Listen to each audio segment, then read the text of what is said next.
Okay, तो last class में हम सब्स्टिट्यूशन को कैरी ऑन कर रहे थे, बट अनफॉर्चुनेटली हमें लीव करना था, so I am starting with again. उस 2 लिख दिए थे कल, उसको हम आगे कंटिन्यू करते हैं आज। तो वन वर्ड सब्स्टिट्यूशन में आपका सबसे पहला है अ सॉल्यूशन। कल भी बताया था आपको, a solution for all difficulties and diseases,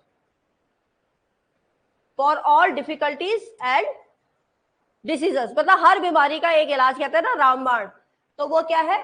Panacea है। क्या कहोगे? पेनेशिया।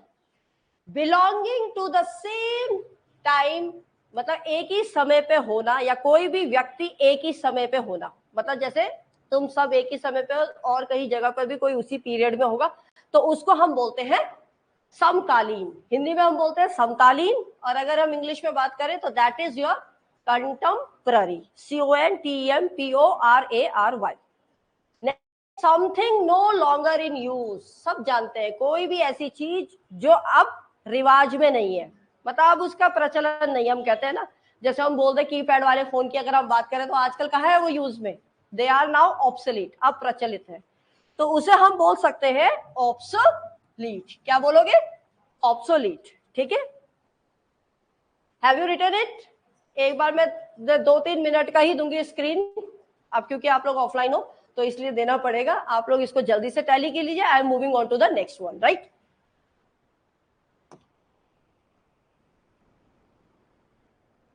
सब कंफ्यूजन हो जाता है। नेक्स्ट है an inscription on the tombstone in the memory of a person who has died. अब भाई हम बोलो, हम वो तो पढ़ते ही हैं क्या, लिटरेचर में हम पढ़ते हैं ना कि भाई वो मर गया तो उसकी बरीड जब हुआ, उसको बरीड किया तो उसके इंस्क्रिप्शन में ये लिखा गया था, बोलते हैं कि नहीं बोलते? तो वही चीज है एन इंस्क्रिप्शन, जो किसी की टॉम में मरने जब बरीड किया गया है, उसके उसमें जो कोई चीज लिखा रहता है ना, लेख, उसको हम बोलते हैं समाधि लेख। क्या बोलोगे? समाधि लेख। और उसको अगर सब्स्टिट्यूशन वर्ड देना है तो दैट वर्ड इज योर एपिटैफ। क्या बोलोगे? एपिटैफ, EPITAPH, एपिटैफ। याद भी करते रहो साथ साथ में। An inscription on the tombstone in the memory of a person who has died, वो है एपिटैफ। ठीक है, नेक्स्ट है आपका something that can not be avoided. ये ऐसे, इसमें ये था इस तरीके से, ये आई नहीं है, इसको करेक्ट कर लेना। हाँ, स्लैश है। Something that can not be avoided, या हम कह सकते हैं सर्टेन टू हैपन। कहने का मतलब है कोई चीज जिसे तुम रोक, मना ही, मतलब कोई चीज ऐसी है जो होनी ही है, उसे तुम टाल ही नहीं सकते। अटल कहेंगे ना, जिसे हम टाल ही नहीं सकते। जैसे आपको हम बोल दे कि भाई ये पेपर है, ये कोर्स तुम्हारा है, तुम्हें ये कोर्स पढ़ना ही पढ़ना है, तुम इसको हटा नहीं सकते, you have to do that, certain है, ये करना ही करना है, तो उसको हम बोलते हैं इनएविटेबल। क्या बोलेंगे? इनएविटेबल। अटल को बोलेंगे हम इनएविटेबल, INEVITABLE। आई, मेरा पर्पस ये है कि आप हैंड टू हैंड उसी समय इसको याद करते रहो। यहां तक क्लियर है? Shall I move on to the next slide? Okay, wait. Next है आपका a person who can endure pain or hardship.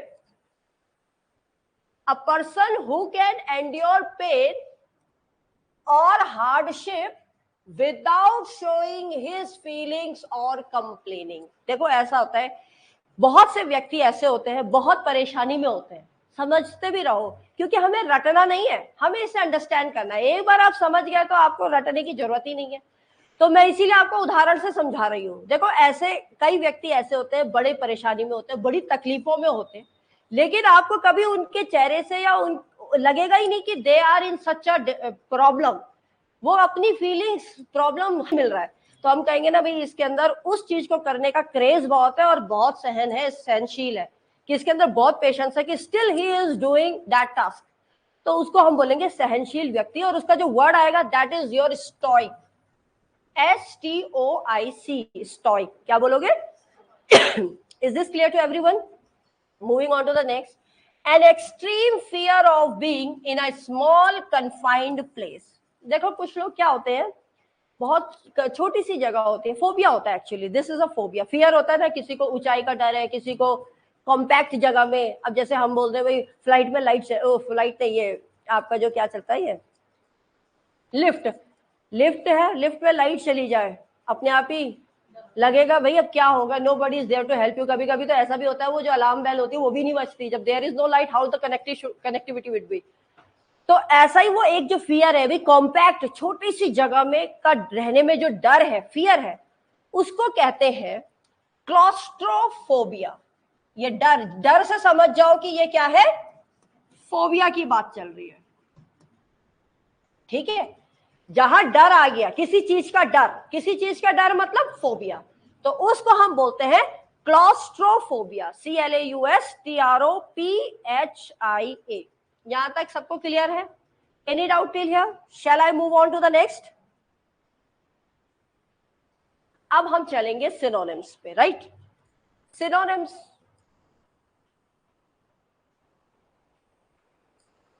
Actually I am not habitual, so it is getting. Synonyms कल मैंने आपको बताया था, सिनोनिम्स होते हैं पर्यायवाची. देखो मैं थोड़े थोड़े सब्स्टिट्यूशंस कराऊंगी जिससे थोड़ा बल्क में आपके होते रहे और आप हैंड टू हैंड उसको क्या करते रहो, याद करते रहो. लिख लो सिनोनिम्स. सिनोनिम्स क्या है? पर्यायवाची कहते हैं हम. तो इसमें सबसे नेक्स्ट वाला जो आपका आएगा,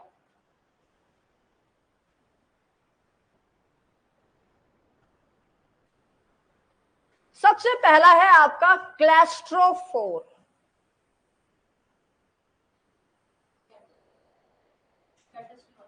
क्लैस्ट्रो बोल दिया ना मैंने, कैटास्ट्रॉफ है. क्या है ये? कैटास्ट्रॉफ. कैटास्ट्रॉफ ये शब्द है, ये मतलब वर्ड है. This is the word. ठीक है. अब कैटास्ट्रॉफ का मतलब क्या होता है? कैटा का मतलब होता है, मैं अगर बात करूं तो सरफेस. ठीक है. उसमें स्ट्रॉफ, स्ट्रॉफ का मतलब हो गया एक तरीके से तूफान, तबाही. तो हम कह सकते हैं तबाही, बर्बादी. तो उसका मतलब हिंदी में क्या है? आपदा, कलामिटी. तो हम अगर इसका सिनोनिम बनाएं तो क्या क्या बन जाएंगे? कलामिटी, आपदा. ट्रेजेडी, दुखद बात. डिजास्टर, अगेन तबाही. तो कैटास्ट्रॉफ, कैटास्ट्रॉफ का क्या क्या हो जाएगा सिनोनिम? आप कैलामिटी, ट्रेजेडी, डिजास्टर, डिस्ट्रक्शन, बहुत सारे हैं. आपको और भी मिले तो आप ऐड कर सकते हो. डिस्ट्रक्शन, तबाही कह सकते हैं. ठीक है ना? अभी इसी को लिखो बस. Shall I move on to the next? ये कर लिया आप लोगों ने. इसके बाद है आपका नेक्स्ट वर्ड है आपका कंडेम्ड. Condemned, CONDEMN. कंडेम का मतलब होता है किसी की बुराई करना, निंदा करना. हम जब लिटरेचर पढ़ते हैं तो लिटरेचर में हम पढ़ते हैं ना भाई उसने उसके काम की बुराई करी, कहते हैं. तो वही है. कंडेम्ड का मतलब होता है निंदा करना, या आप कह सकते हो किसी की आलोचना करना. हाँ, आलोचना करना. ठीक है. क्रिटिसाइज, तो ये इसका एक बन गया. क्रिटिसाइज, आलोचना करना. पनिश, आप सोचो कि पनिश क्यों? क्योंकि कहीं ना कहीं जब हम किसी की निंदा कर रहे हैं तो वो कहीं ना क्या है, एक तरीके का उसको हम पनिश ही कर रहे हैं, एक तरह से दंड है. तो वो उसका कहीं ना कहीं अपमान ही है, उसकी निंदा ही है, इस वजह से हम उसको वो पनिश कर रहे हैं.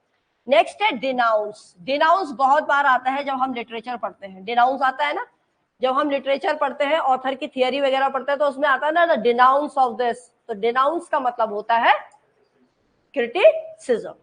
Till here it's clear to everyone? चलिए नेक्स्ट करते हैं. नेक्स्ट है आपका, लिखते भी जाओ है साथ साथ में, विवेशियस. विवेशियस, विवेशियस, विवेश, VIVACIOUS. विवेशियस का मतलब होता है बहुत ही ज्यादा जोशपूर्ण. क्या कहेंगे हम इसको? जोशपूर्ण. हम कहेंगे भाई इसके अंदर तो बहुत एनर्जी है, बहुत जीवन, चाहे हम लिवली लाइफ, लिवली लाइफ भी कहते हैं, लिवली तभी आया है कि इसके अंदर जीने की इच्छा है, इसके अंदर जोश है. तो इसके पर्यायवाची क्या बन जाएंगे? लिवली, एनर्जेटिक, और स्पार्की, कहेंगे ना स्पार्की है, इसके अंदर वो उत्तेजना है, एनर्जी है, ठीक है ना, एनर्जी, एनर्जेटिक से आ गया एनर्जी। तो हैव यू रिटन दिस? याद भी होगा साथ साथ पे जितना हमने अभी किया। Moving on to the next one, anguish. Anguish का मतलब क्या होता है? एंग्विश का मतलब होता है किसी पे दुख या पीड़ा। हम कहते हैं ना बड़ी एंग्विश की बात है, ये बड़ी दुख की बात है, तो दुख और पीड़ा को हम कहते हैं एंग्विश, ठीक है। तो इसका जो हम सिनोनिम्स अगर बना लें तो सबसे पहले आपका आ गया एगोनी, AGONY, एगोनी। दूसरा आ गया एक आप जानते ही हो, पेन, हेडेक, स्टमक एक, कोई भी दर्द। सौरो, सौरो भी एक तरीके का पेन है, तो वो भी एक दुखी है, ठीक है ना। यहां तक समझ में आ गया? Moving on to the next one, August. अब 1 अगस्त तो खैर महीना ही हो गया, महीना ही हो गया, लेकिन इस अगस्त की बात क्या है? आप लोगों को अभी तक यही पता होगा भाई महीने के लिए तो हम अगस्त लगाते हैं, लेकिन अगस्त का और क्या सिनोनिम हो सकता है, इसका मतलब क्या है? UGUST। इस अगस्त का मतलब होता है गरिमापूर्ण, या हम कहते हैं भव्य। गरिमा समझ गए ना, क्या हुई गरिमापूर्ण? प्राउड फील करना, हाँ, किसी चीज का गर्व महसूस करना कि भाई है? भव्य, विशाल, विशाल, भव्य क्या हुआ? विशाल। तो जैसे हमने कहा ना डिग्निफाइड, प्रेस्टिजियस है, जैसे हमने कह दिया प्रेस्टिजियस वर्ड भी आ जाएगा, वो मैं लिख दूंगी। एक हो गया आपका मैजेस्टिक, MAJESTIC, मैजेस्टिक। दूसरा आ गया आपका डिग्निफाइड, डिग्निफाइड को ही हम कहीं ना कहीं बोल देते हैं प्रेस्टिजियस, प्रेस्टिजियस, PRESTIOUGIOUS, प्रेस्टिजियस। एक हो गया एमिनेंट, कहते हैं ना he is the eminent scientist, बड़े माने जाने। रिनाउंड, एक वर्ड और आ जाता है रिनाउंड, लिख लो इन सबको, रिनाउंड, रिनाउंड। ये वाला मेथड ठीक है ना पढ़ाने का, स्लाइड PPT, क्योंकि इसमें आप लोगों को सबको क्लियर दिख रहा है, उसमें क्लियरिटी थोड़ा सा लिखते समय थोड़ा प्रॉब्लम हो जाती है, तो इसलिए I have bought this way of teaching. Is this clear to everyone? अब हम चलते हैं कोटेशंस पे, आई थिंक यही लास्ट था, देख लेते हैं। इसके बाद हम चलते हैं कोटेशंस, कोटेशंस डाल लीजिए।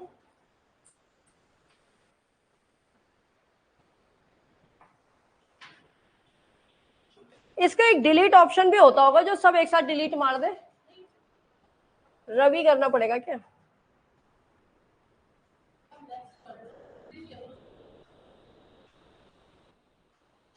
हाँ चलो आप कोटेशंस डाल लो, पहले डाल लिया। हम ओथेलो के कोटेशंस कर रहे हैं। Actually, I am not in habit of doing this. That's why today I am getting a little bit dicey. But from tomorrow it will be in my habit. Then it will be more clear to you. Then, ठीक है? चलिए, इसमें है my parts. हम Othello के quotations कर रहे थे, कल हमने कर लिए थे कोटेशंस, इसीलिए क्लियरली लिख लेना, ठीक है। यहाँ से मुझे दिख नहीं रहा, मैं वहां से बोर्ड पढ़ूंगी, ठीक है, यहाँ से पढ़ूंगी, ये शाइन कर रहा है बोर्ड, तो आप लोग यहाँ देखते रहो, फिर मैं एक्सप्लेन आगे कर दूंगी। देखो क्या है, my parts, my title, my perfect soul shall manifest me rightly, ठीक है। इसका मतलब क्या है? मतलब ये कथन कौन कह रहा है? ओथेलो कह रहा है, ठीक है। अब ओथेलो क्या कहना चाह रहा है यहां पर कि माई पार्ट्स, मतलब मेरा जो बॉडी का जो हिस्सा है, माई टाइटल, मेरा जो पद है, क्या है? पद, स्टेटस, ठीक है, जिस पोजीशन में मैं हूं, एंड माई परफेक्ट सोल, और मेरा जो परफेक्ट आत्मा है, ठीक है, जो मेरी परफेक्ट आत्मा है, मैनिफेस्ट मी राइटली। अगर कोई पूछे कि मैं कैसा हूं, अगर ओथेलो कह रहा है कोई अगर मुझे जानना चाहता है कि मैं कैसा हूं, तो ये मेरी कोटेशन, मतलब ये मेरे वर्णन है कि मेरा जो हिस्सा है शरीर का, मेरा जो पद है, और जो मेरी आत्मा है अभी हाल फिलहाल में, वो खुद अपने आप प्रूफ कर देती है कि मेरी क्या योग्यताएं हैं। क्लियर है यहां तक कि मैं क्या हूं, मेरी योग्यताएं क्या है, वो ये सब चीजें मेरी अपने आप बता देती है कि what the person I am. मैं किस प्रकार का व्यक्ति हूं। समझ में आ गई? ये किसकी कोटेशन है? ऑथेलो की है। नेक्स्ट कोटेशन पे चलते हैं। Iago is called a Machiavellian type of villain. अब ये जो Machiavellian है ना, Machiavellian मैंने कल भी बोला था आपको, तो Machiavellian एक Machiavellian की फिलॉसफी रही है। वो फिलॉसफी क्या थी वो भी लिख रखा है। तो Machiavellian अगर हम बात करें तो ये एक इटालियन थिंकर था। कौन था? ये इटालियन थिंकर थे। तो इन्होंने कहा कि भाई जो इयागो है, इयागो एक उस प्रकार का विलन है, क्योंकि इयागो आपने जब कल ओथेलो पढ़ा था तो आपको यह तो पता चल गया कि who is the culprit, who is the villain of this play? Othello, sorry Iago. Iago ही यहाँ क्या है? सबसे बड़ा विलन है। ठीक है, तो मैकेलियन फिलॉसफी क्या है ये आपको पता होनी चाहिए कभी एग्जाम में, क्योंकि जब वो मैकेलियन विलन कह रहा है तो वो कहीं ना कहीं मैकियावेलियन फिलॉसफी को भी ऐड कर सकता है, उसकी कोटेशन दे सकता है। तो कोटेशन इसकी ये है, virtues have no place in action.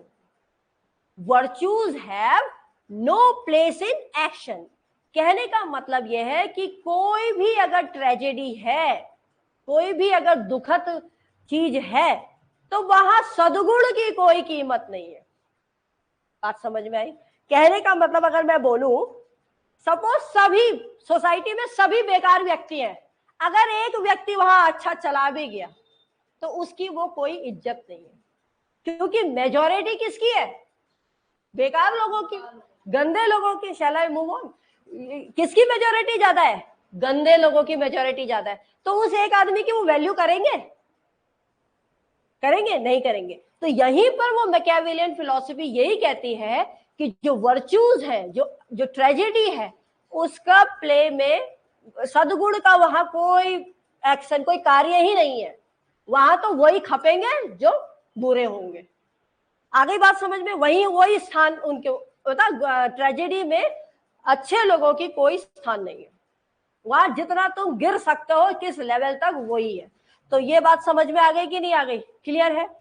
Next quotation है, if husbands are false why not wives? Machiavellian तो है, तभी तो मैकियावेलियन फिलॉसफी आई।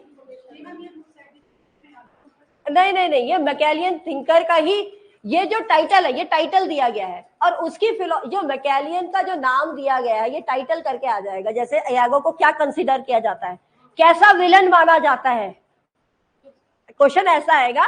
वो कोटेशन में ये दे सकता है, ये फिलॉसफी, ये किसकी फिलॉसफी है, तो वो कोटेशन में आएगा मैकियावेलियन की फिलॉसफी है। लेकिन कौन मैकियावेलियन कैरेक्टर किसको कहा गया है प्ले में, तो वो इयागो को कहा गया है। आगे बात समझ में आता है? नेक्स्ट है, if husbands are false why not wifes? ये कौन बोल रहा है? ये एमिलिया बोल रही है। और एमिलिया कौन है? इयागो की पत्नी है। ठीक है, तो वो डेस्डेमोना से बोल रही है।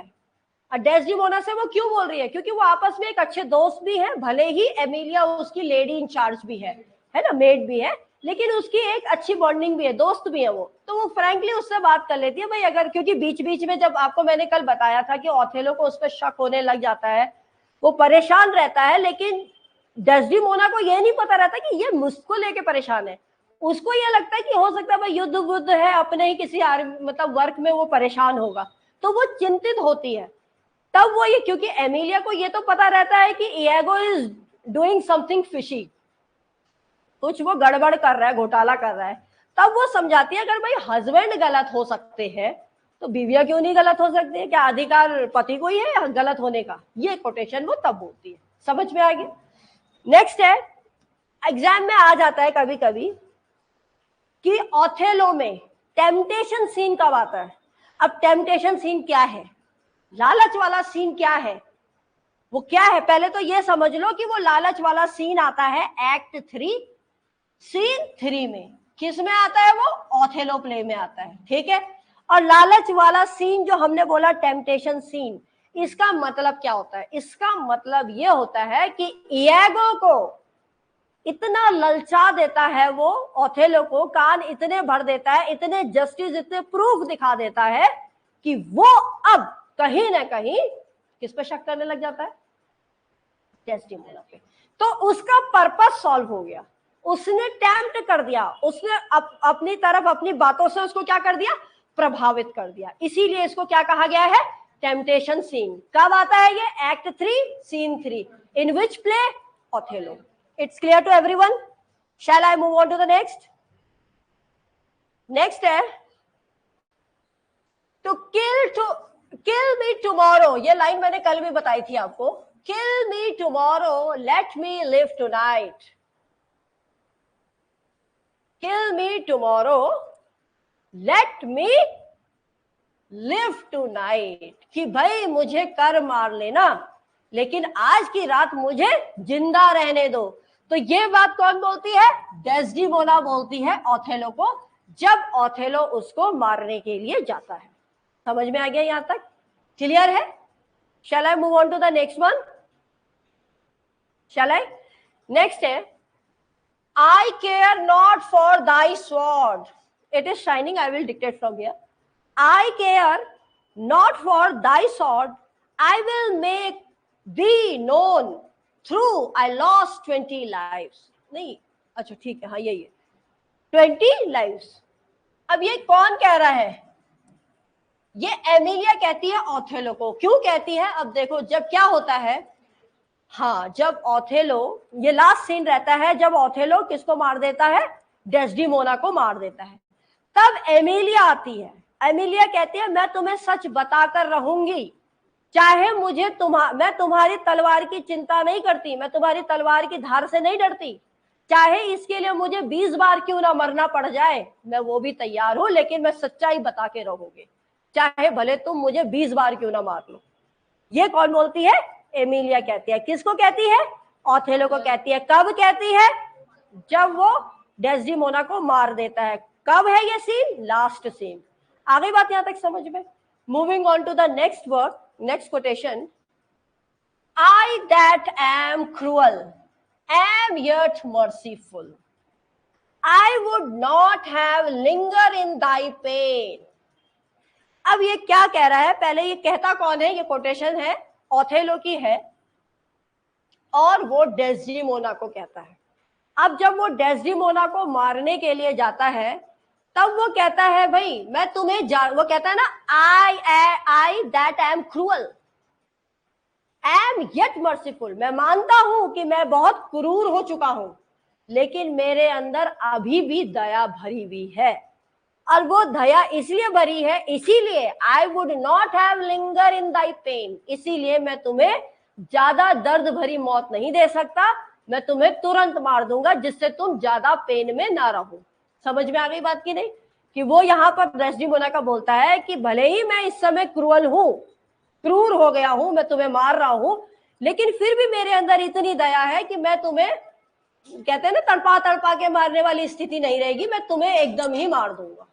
अब अगर ये मारने वाली बात है तो एक लाइन मुझे अभी याद आई, which I forgot to discuss it yesterday. होता यह है कि इयागो ये क्यों कहता है स्मॉदर कर देना, स्लॉटर कर देना बेड में, इससे पहले ओथेलो की क्या प्लानिंग रहती है, कैसे सोचता है वो कि मैं मारूं उसको, क्योंकि ये पेन में आया ना, वो चाहता है कि उसको दुख ना हो, दर्द ना हो, ऐसे मर जाए वो। तो वो सोचता है सबसे बेस्ट तरीका है पॉइजन दे दूंगा। वो सोचता है, कभी एग्जाम में आ जाए कि उसके मन में कौन सा थॉट आता है, तो आपको याद रखना है, तब आप स्मॉदर और स्लॉटर नहीं करोगे। ये तो इयागो उसको भड़का के बोलता है, उसके मन में जो थॉट आता है पहला वो यही आता है कि इसको ज्यादा तकलीफ ना हो और ये मर जाए, और इसको मैं जहर दे दूंगा, इसको तकलीफ नहीं होगी ज्यादा। लेकिन जब वो ये बात जाकर किसको बोलता है, इयागो को, कि ठीक है मैं मार देता हूं उसको, मैं ऐसे करके मारने की सोच रहा हूं, तब इयागो कहता है तुम बेवकूफ हो, जिसने तुम्हारे को इतना चीट किया तुम उसको इतनी आसानी से मार दोगे। तब वो बोलता है कि उसको तो ऐसे मारो कि उसको याद रहे, तो और ज्यादा उसको क्रूअल बना देता है इयागो। समझ में आ गई बात? Shall I move on to the next one? Next quotation है शी लव्ड, पहले आप लिख लो फिर बोलती हूँ, पहले ये मिटा देते हैं, लिख लो पहले।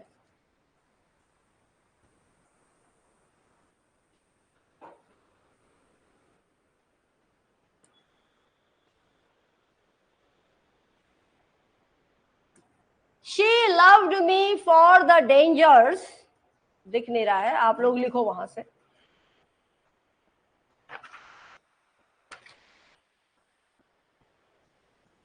She loved me for the dangers I have passed, and I loved her that she did pity them. This only is the witchcraft. Witchcraft ये एक साथ आना चाहिए था ऐसे. Witchcraft. Witchcraft को हम बोलते हैं जादू टोना. ठीक है ना?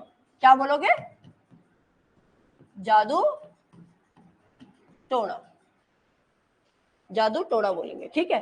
तो वो कहता है she loved me for the dangers I have passed and I loved her that she did pity them. This is the only witchcraft that I have used. अब एक्चुअली जब ब्रेबेंशियो आ जाता है इसके पास, ब्रेबेंशियो कौन था? डेस्डिमोना का फादर. तो वो जब ओथेलो के पास आता है तो वो कहता है कि तुमने मेरी बेटी को भगाया है ना? बात तो यही होती है. वो ड्यूक को जाके भी यही बोलता है. तब वो ये बात बोलता है शी लव्ड, उसने मेरे खतरों से प्यार किया. मतलब मैं जितना साहसी हूं, जो मेरी बहादुरी है. शी यहाँ पर कौन है? हाँ, डेस्डिमोना है. ठीक है, डेस्डिमोना. तो वो कहती है कि भाई डेस्डिमोना को तो डेस्डिमोना ने मुझे मेरे खतरों से, मेरे शौर्य से, मेरे से प्यार किया. ठीक है, लेकिन I have loved her that she did pity them. लेकिन मैंने उससे इसलिए प्यार किया क्योंकि वो एक दयालु है, एक उसके अंदर दया है, दया की भावना है. इसलिए मैंने उससे क्या किया? प्यार किया. कौन कह रहा है? ओथेलो कह रहा है. ठीक है ना? This is the only witchcraft. यही एक जादू टोना है जो मैंने तुम्हारी बेटी पे किया. समझ में आ गया? मैंने कोई जादू टोना नहीं किया. उसने जो मैं जैसा पर्सन हूं, मेरी जो पर्सनैलिटी है, जैसा मेरा योद्धा वर्क है, जैसा मैं ब्रेव हूं, मेरे साहस, मेरी वीरता, मेरी ब्रेवरी के किस्से सुन के उसने मुझसे प्यार किया. और मैंने क्योंकि उसका दयालु नेचर है, मैंने इसलिए उससे प्यार किया. इससे कोई ज्यादा जादू टोना मैंने नहीं किया. समझ में आ गया कि नहीं? तो ये कौन बोलता है? ओथेलो बोलता है. और किसको बोलता है? उस समय बोलता है जिस समय ब्रेबेंशियो उसके पास आता है. ठीक है, नेक्स्ट है My noble father, I do perceive have a divided duty. To you, I have bound for life. अब होता क्या है, जब वो डेस्डिमोना और उसके पास आ जाता है ब्रेबेंशियो, ओथेलो के पास, तो वहां पर वो जब सारा आरोप किस पे लगाता है? ओथेलो पे लगाता है. तब उसकी वाइफ कहती है भाई अब तुम, मेरी शादी हो चुकी है. वो कहता है ना चलो चलो चलो, तो वो बोलती है अब मेरी शादी हो गई है. माई नोबल फादर, मेरे सभ्य पिताजी. ये डेस्डिमोना बोल रही है किसको? अपने पापा को, ब्रेबेंशियो को. मेरे नोबल, मेरे सभ्य पिताजी, I do perceive have a divided duty. अब मेरे पास मेरी एक जिम्मेदारी है. मुझे दो ड्यूटियां निभानी है. भाई एक फीमेल को तो दो निभानी होती है. इधर फैमिली, हस्बैंड वाली फैमिली भी देखनी, उधर फादर वाली फैमिली भी है. तो वो इसीलिए कहती है अब मेरी जो ड्यूटी है वो डिवाइड हो गई है. तभी उसने बोला डिवाइडेड ड्यूटी. अब मेरी डिवाइडेड ड्यूटी है. एक तरफ मेरे हस्बैंड है और दूसरी तरफ टू यू, और तुम्हारे लिए तो मैं हमेशा जिंदगी भर क्या रही हूं? जुड़ी हुई हूं. तुमसे तो मैं हमेशा ही जुड़ी हुई हूं, जब से पैदा हुई हूं. लेकिन अब मेरी एक और जिम्मेदारी आ गई है. समझ में आ गई बात की नहीं? तो वो डेस्डिमोना कहती है ब्रेबेंशियो को. क्लियर है यहां तक? शैल आई मूव ऑन? नेक्स्ट है, इसका ऑप्शन पता करना पड़ेगा जो एक साथ डिलीट हो जाए, नहीं तो हाथ ही घुमाते पढ़ना पड़ रहा है. देखना पड़ेगा कहां से. अब देखिए, I am hitherto your daughter. देख लो, उसमें लिख लो I am hitherto your daughter, but here is my husband, and so much duty as my mother showed to you, preferring you before her father. देखो ये लाइन भी Desdemona अपने father को ही बोल रही है. क्या बोल रही है? आई एम हिथरटो. हिथरटो का मतलब लिख लो तुम्हारी. मैं इधर तुम्हारी तो बेटी हूं, but there but here is my husband, एक तरफ तो मैं तुम्हारी क्या हूं, बेटी हूं, और दूसरी तरफ देखूं तो मेरा क्या है, ये हस्बैंड है। एंड सो मच ड्यूटी, और मेरे ऊपर इतनी ज्यादा जिम्मेदारी है, जैसे my mother showed to you, जैसे मेरी माँ ने तुम्हारे प्रति अपनी जिम्मेदारी निभाई, अब मेरे ऊपर भी वैसी ही जिम्मेदारी आ चुकी है। Preferring you before her father, मतलब जिस प्रकार मेरी माँ ने, डेस्डिमोना बोलती है भाई, जिस प्रकार मेरी माँ ने अपने पिता के बारे में ना सोच के तुम्हारे प्रति जितनी जिम्मेदारी दिखाई, अब उसी प्रकार मुझे भी अपने, तुम्हारे से ज्यादा मुझे अपने हस्बैंड के प्रति रेस्पॉन्सिबिलिटी निभानी है। आ गई बात समझ में कि नहीं? तो ये डेस्डिमोना बोलती है ब्रेबेंशियो को। Is that clear? नेक्स्ट है, she did deceive her father marrying you।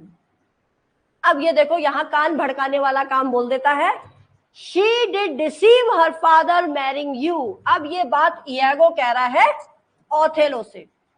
अब वो तो हर प्लानिंग में था कि भाई कैसे इनका रिश्ता टूटे, तो वो बोलता है कि यार देखो, उसने जब डिसीव का मतलब होता है धोखा देना, लिख लेना, जो जो वर्ड नहीं आते हैं इसको कहते हैं धोखा देना। तो वो कहता है शी डिड डिसीव, भाई जिस लड़की ने अपने ही पिता को धोखा दे दिया तुमसे शादी करके, उन्हें बताया भी नहीं, तो तुम सोचो वो कैसी लेडी होगी, वो तो तुम्हें भी धोखा देगी। ठीक है, तो ये इयागो कहता है किससे? ओथेलो से कहता है। कोटेशन आएंगे आएंगे, कोटेशन याद करके जाओ, ठीक है, क्योंकि सिलेबस को अब बहुत ज्यादा फिक्स्ड कर दिया है। जो टॉपिक दिया है तो वो टॉपिक, ये मत समझना ऊपर ऊपर पढ़ने से कुछ नहीं होगा, ऊपर ऊपर तो सारी दुनिया पढ़ लेगी। अगर आपको कोई भी टॉपिक दिया है तो उसकी तह तक जाना बहुत जरूरी है। समझ में आ गया? दिखने में तो लगेगा अरे ओथेलो ही दे रखा है शेक्सपियर का, बस क्या है, लेकिन कहां से अंदर अंदर से खींच के आंसर निकालेंगे ना, तो वो तो वही कर पाएगा जिसने अंदर तक उसको पढ़ा होगा। ठीक है, तो तैयारी आपकी ऐसी होनी चाहिए। नेक्स्ट है, strangle her in bed, even the bed she hath। ये गलत लिखा है, hath आना चाहिए यहां, HATH। hath का मतलब होता है होना, हिंदी में हम क्या बोलते हैं इसको? होना। ठीक है, strangle her in bed, even the bed she hath contaminated। अब देखो, इयागो उसको इस लेवल तक प्रमोट करता है ओथेलो को, और उसका पर्पस भी सॉल्व हो जाता है कि भाई, वो कहता है ओथेलो को कि उसको तुम गला घोटो, बहुत बुरी मौत दो उसको, और उसी बेड पे दो जो उसने गंदा किया है, मतलब अपने ही रूम पे मारो। समझ में आ गया? नेक्स्ट है, I have very poor and unhappy brains for the drinking. ये कहता है कैशियो। कौन कहता है? कैशियो। और किससे कह रहा है? इयागो से कह रहा है। ये कब कहता है? ये सिचुएशन कब आती है? एक्चुअली होता ये है, शैल आई मूव हियर? होता ये है कि इयागो को नफरत तो कैशियो से है ही। अब वो चाहता है कैसे भी करके मैं इसका जो इसको पोजीशन मिला है, लेफ्टिनेंट जो पोजीशन मिला है, इसको मैं क्या कर दूं? डिग्रेड कर दूं, इसको मैं और नीचे गिरा दूं, इसके पद से नीचे गिरा दूं, इसका भी बुरा करो, और कहीं ना कहीं मैं ओथेलो के नजर में इसको बुरा बना दूं, और साथ ही साथ इतना उसके प्रति नेगेटिव कर दूं कि फिर मैं डेस्डिमोना के साथ रिलेट करूं तो वो उसको लीनियंटली मुझ पे भरोसा करने लग जाएगा। तो होता यह है कि इयागो चाहता है, इयागो को भी उसको भी, इयागो को कैशियो की वीकनेस पता रहती है कि ये जब पीता है तो बहुत ही पीता है, और वो इतना पी लेगा कि फिर उसका दिमाग काम नहीं करेगा। तभी इयागो को वो बोलता है, I have very poor and unhappy brain for drinking, कि मैं तो बहुत गरीब हूं, मतलब मैं बहुत, मेरे को सब्र नहीं होता, मैं जब पी लेता हूं मैं क्या बड़बड़ कर लेता हूं फिर मुझे भी नहीं पता, फिर मैं अपना आपा खो देता हूं, मतलब पीने के बाद। तो समझ में आ गई? तब ये कौन बोलता है? कैशियो बोलता है। किसको बोलता है? इयागो को बोलता है। और ये प्लॉट क्या करता है? इयागो उसको पिलाने के लिए ले जाता है जबरदस्ती। यहां तक क्लियर है? Moving on to the next. Next लिखिए, Oh, I have lost my reputation. I have lost the immortal part of myself. ठीक है? And what remains is bestial. देखिए, जब वो उसको पिला देता है, ड्रिंक करा देता है, वो अशब्द बोल देता है, ठीक है। अब जब वो अशब्द बोलता है तो इयागो तो आग लगाने वाला आदमी है ना, वो जाके ओथेलो को बता देता है कि भाई ये पी गया, पी के इसने बहुत बड़ा हंगामा क्रिएट कर दिया। अब ओथेलो को इस पे क्या आ जाता है, गुस्सा आ जाता है, तो ओथेलो इसको डिग्रेड कर देता है, लेफ्टिनेंट से इसको दोबारा सिपाही, सिपाही रहता है ना सोल्जर, इसको उसी उसमें दोबारा से ले आता है। ठीक है। अब जब ले आता है, जब ये कंडीशन हो जाती है, ओथेलो की नजर में जब वो गिर जाता है कैशियो, तब कैशियो बोलता है और अपने आप से ही बोलता है, oh I have lost my reputation. अरे भाई मैंने तो अपनी इज्जत गवा दी। रेपुटेशन का मतलब क्या है, इज्जत। ठीक है, कि मैंने तो अपनी इज्जत गवा दी भाई। आई have lost the immortal part of my self, मैंने तो अपने अंदर की आत्मा को ही खो दिया है, समझो भाई। जो भैया स्वाभिमान वाला व्यक्ति होगा, मैं उसी के लिए बोल रही हूँ, वही इस चीज को सोच सकता है भाई। अगर मेरा जो अंदर का जैसा मेरा किसी को होता है ना भाई, स्वाभिमान होता है किसी अंदर, थोड़ा भी किसी ने कुछ कह दिया तो लगेगा यार मेरे स्वाभिमान पर आंच आ गई। होता है हर इंसान के अंदर है, पर किसी के अंदर एक्सट्रीम लेवल पे होता है। तो उसको लगा उसको लगा कि मैंने ऐसा कर दिया और मेरे से ओथेलो नाराज हो गए, मतलब मैंने उनको कितना हर्ट कर दिया, आज मैं अपने नजरों में खुद गिर गया। उसको ऐसा लगता है कि मैंने अपनी इज्जत क्या कर दी, खो दी है, और आज मुझे ऐसा लगता है मैंने अपनी आत्मा को ही अपने आप से निकाल दिया। ठीक है। And what remains is bestial. Bestial कहते हैं जानवर को, एनिमल, जानवर। ठीक है। अब कहता है अब जो बाकी बचा मैं हूं आदमी आज, वो मैं सिर्फ एक जानवर के समान हूं। मतलब आज मेरी कोई वैल्यू नहीं है, जैसे जानवरों की कोई वैल्यू नहीं है, मेरी भी कोई वैल्यू नहीं है। समझ में आ गया? ये कौन बोलता है, कैशियो बोलता है। चलिए नेक्स्ट कोटेशन है, what he will do with it heaven knows not I. अब ये एमिलिया बोलती है, लेकिन इसके पीछे ये क्यों बोलती है ये भी आपको पता होना चाहिए। जिस समय एमिलिया से वो हैंकी मंगवाता है, कौन, इयागो हैंकरचीफ मंगवाता है ना, तो उसको एमिलिया को संदेह होता है कि ये मुझसे रुमाल क्यों मंगा रहा है। तब वो अपने आप अपने मन में ही बोलती है, पता नहीं ये क्या करेगा, अपने पति के लिए बोलती है, पता नहीं इसके दिमाग में क्या चल रहा है, इसके मन में क्या चल रहा है, ये क्या करेगा, ये तो भगवान ही जानता है और ये यही जानता है कि इसकी जो षड्यंत्रकारी जो इसका दिमाग है, जो इसके मन में जो चल रहा है, कह रहा है वो कोई नहीं जान सकता। उसकी वाइफ कह रही है ये तो वो ऊपर वाला ही जानता होगा, या तो ये खुद जानता है ये करने क्या वाला है इस हैंकी का। समझ में आ गया? तो ये कोटेशन कौन बोलती है, एमिलिया बोलती है, और अपने आप से बोलती है जब वो उससे हैंकरचीफ मंगवाता है। नेक्स्ट है, I know Iago thy honesty and I love both means this matter। अब होता क्या है, जब वो उसको दारू पिला देता है, ड्रिंक करवा देता है एक्सेस में, कौन, इयागो, किसको, कैशियो को, तो वो तो उसका काम है ना, वो भड़काने चला गया ओथेलो के पास, ओथेलो को और भड़का रहा है उसके खिलाफ, क्योंकि उसने उसको ऑलरेडी डिग्रेड कर दिया है। अब वो सोच रहा है चलो भाई जैसे तैसे करके हटू मैं, जैसे तैसे करके मैं ही थोड़ा सा ऊपर पहुंच जाऊंगा, मेरा भी भला हो जाएगा, और इनको तो मैं बर्बाद कर ही रहा हूं। तब ओथेलो कहता है इयागो को, क्या कहता है वो, कैशियो के बारे में कहता है, आई नो इयागो, मुझे पता है इयागो कि वो कैसा है, कैशियो कैसा है। दाई ऑनेस्टी, मुझे उसकी ईमानदारी पता है, मुझे उसका प्यार पता है। बोथ मीन्स दिस मैटर, इन दोनों को मिक्स मत करो। दारू पी के उसने जो कर लिया दैट इज समथिंग डिफरेंट, और उसका व्यक्तित्व कैसा है, वो आदमी कैसा है, क्योंकि वो अब उसको और खिलाफ भड़काने के लिए कहते हैं ना, किसी को इतना भड़का दो कि भाई, तो वो कह रहा भाई सब्र कर ले, इतना ही नहीं है, मैं उसको एज अ पर्सन भी जानता हूँ वो कैसा है, उसने पी के बदतमीजी करी, वो गलत था, तो इसलिए मैंने उसको पनिश कर दिया, उसको मैंने डिग्रेड कर दिया, लेकिन इतना भी नहीं, मैं उसकी ऑनेस्टी और उसके लव को जानता हूँ। समझ में आ गया? Moving on to the next one,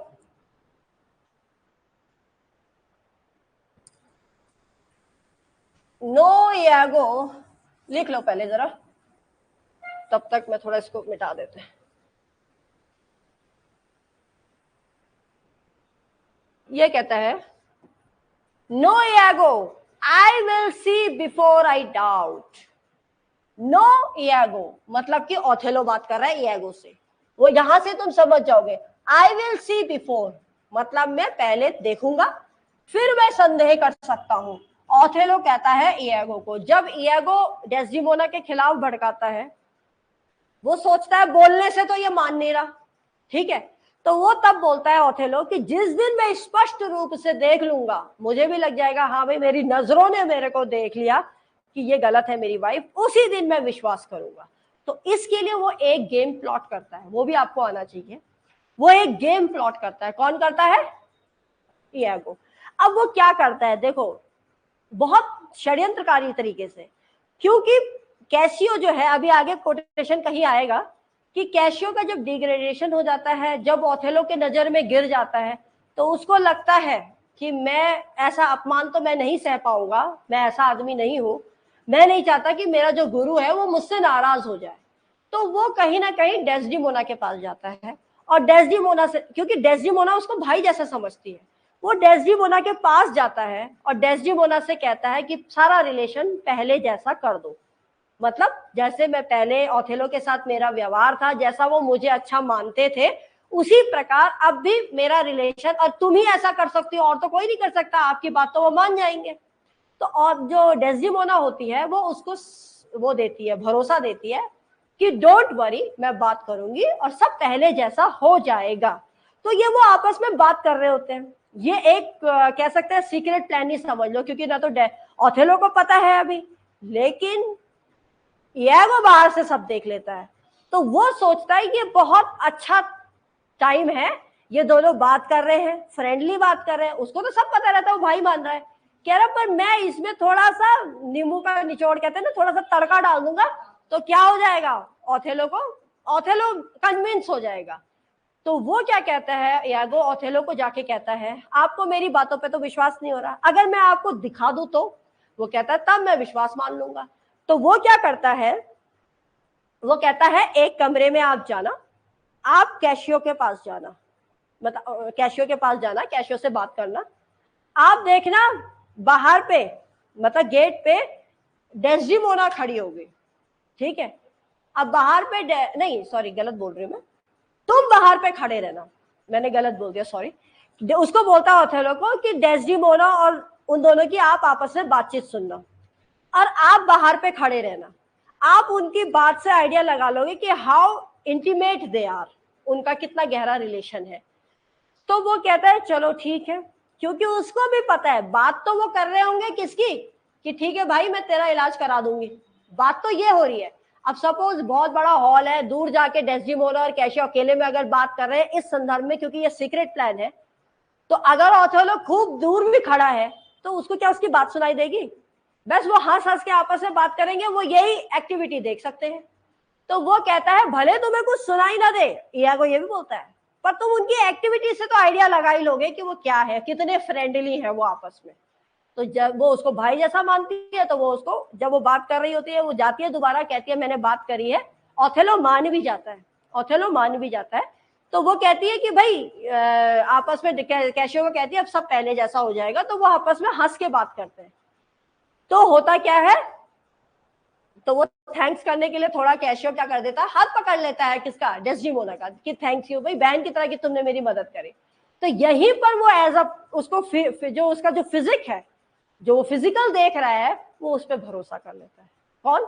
Othello. और इयागो का पर्पस सॉल्व हो जाता है। तो उसी टाइम पे तभी वो बोलता है कि मैं तुमको, वो कहता है मैं तभी संदेह कर सकता हूं जब मैं देखूंगा। ओथेलो कहता है इयागो से। नेक्स्ट है, even so my bloody thoughts with the violent pace, दिख नहीं रहा, जरा देखना क्या लिखा है, with, एक मिनट,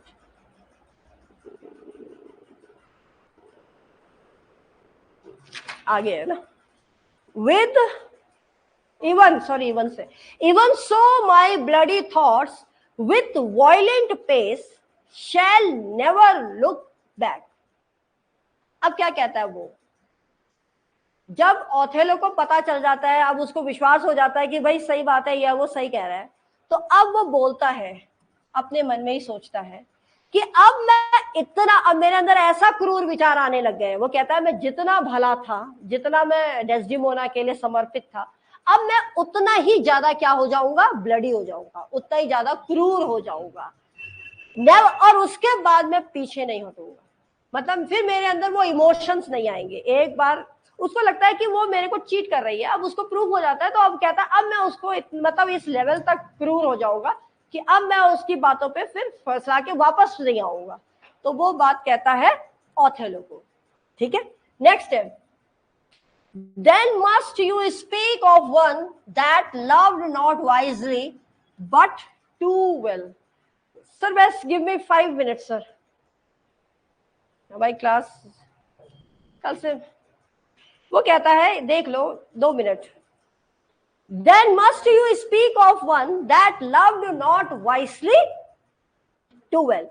अब ओथेलो कहता है कि I will sit। अब होता क्या है कि भाई ओथेलो किसको मार देता है? डेस्डिमोना को मार देता है। एमिलिया उसको बता देती है, एमिलिया सारी कहानी बता देती है।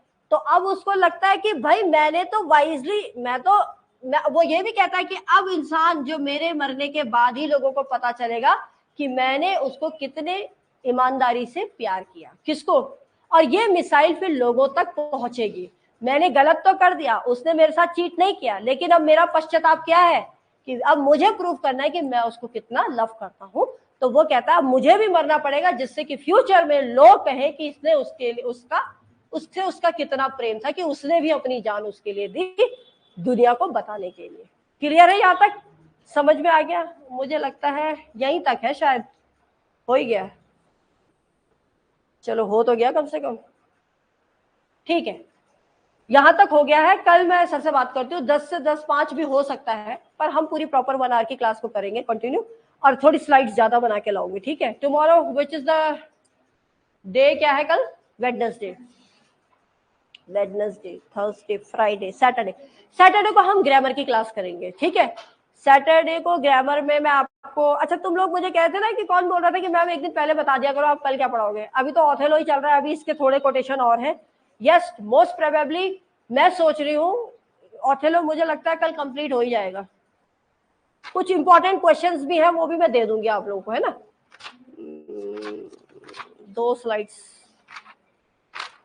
3 स्लाइड्स, 4, मैं कुछ इंपॉर्टेंट क्वेश्चंस बनाए हैं वो भी इसमें सब डाल दूंगी। तो कल ओथेलो को हम कंप्लीट करेंगे। उसके बाद हो सकता है नया ऑथर क्या है वो मैं व्हाट्सएप में डाल दूंगी। मैं भी देखूंगी कि कौन सा वर्क एक साथ में हम ज्यादा कर सकते हैं। ठीक है, और एट द सेम टाइम या तो मैं फिगर ऑफ स्पीच स्टार्ट कर दूंगी कल।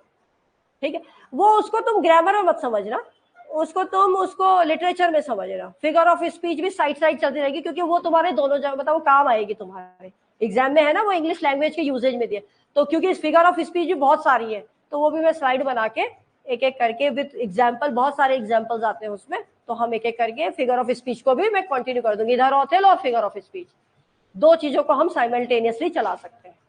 ठीक है, 2-4 सब्स्टिट्यूशन भी दे दूंगी। मैं तो बहुत कुछ दे दूं, पर टाइम का होता है ना मेन। अभी स्टार्टिंग में ऐसे, बाद में हम इसको 1.5 घंटे की क्लास करेंगे। ठीक है, कोई संदेह किसी को? चलो फिर ठीक है, समझ में आना।